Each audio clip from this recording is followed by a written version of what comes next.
Hi friends, நான் உங்கள் காயத்ரி. இப்போ இருக்கிற காலத்தில் வயிற்றை சுற்றி இருக்கிற கொழுப்பை கரைக்கிறது எல்லாருக்குமே ஒரு பெரிய பிரச்சனையாக தான் மாறி இருக்குது. இதுக்கு முக்கியமான காரணம் நம்ம ஃபாஸ்ட் ஃபுட்ஸை அதிகமாக எடுத்துக்கிறது. அதே மாதிரி நம்ம மதியம் சாப்பிட்டதுக்கு அப்புறமா கொஞ்ச நேரம் தூங்கலான்னு தூங்குறோம் இல்லையா, அதுவும் ஒரு காரணம்தான்.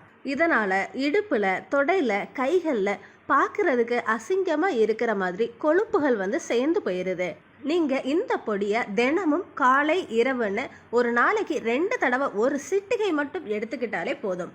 இந்த ரெமடிக்கு தேவைப்படுற முக்கியமான பொருள் திப்பிலி. இது ஆயுர்வேத கடைகளில் இல்லை நாட்டு மருந்து கடைகளில் ஈஸியாக கம்மியான விலைகள்லையே கிடைக்குது. இதை இங்கிலீஷில் லாங் பெப்பர்னு கூப்பிடுவாங்க.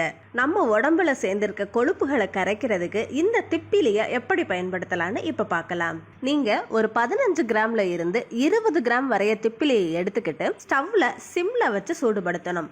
ஆனால் இதை ட்ரை ஃப்ரை பண்ணணும். இதை நீங்கள் வறுக்கும் போதே நல்ல ஸ்மெல் கிடைக்கிது. இது நல்ல ஸ்மெல் வந்ததுக்கு அப்புறமா ஸ்டவ்வை ஆஃப் பண்ணிட்டு கொஞ்சமாக கூல் பண்ண விட்டுருங்க.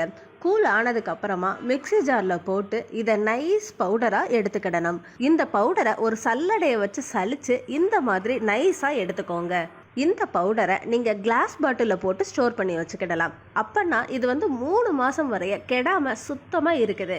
இதை நீங்கள் எப்படி பயன்படுத்தணும்னா, ஒரு கிளாஸ் அளவுக்கு சுத்தமான மோரை எடுத்துக்கோங்க. மோர் எடுத்துக்கிட்டு அதில் ஒரு பிஞ்ச் அளவு இல்லாட்டி 1/4 டீஸ்பூன் அளவுக்கு மட்டும் இந்த திப்பிலி பொடியை சேர்த்து இந்த பொடி இந்த மோரோட நல்லா கலக்கிற மாதிரி ஒன்னோட ஒன்று நல்லா மிக்ஸ் பண்ணிக்கோங்க. குறிப்பாக நிறைய கர்ப்பிணி பெண்கள் டெலிவரி ஆனதுக்கு அப்புறமா தொப்பை வயிறால அதிகமாக பாதிக்கப்படுவாங்க.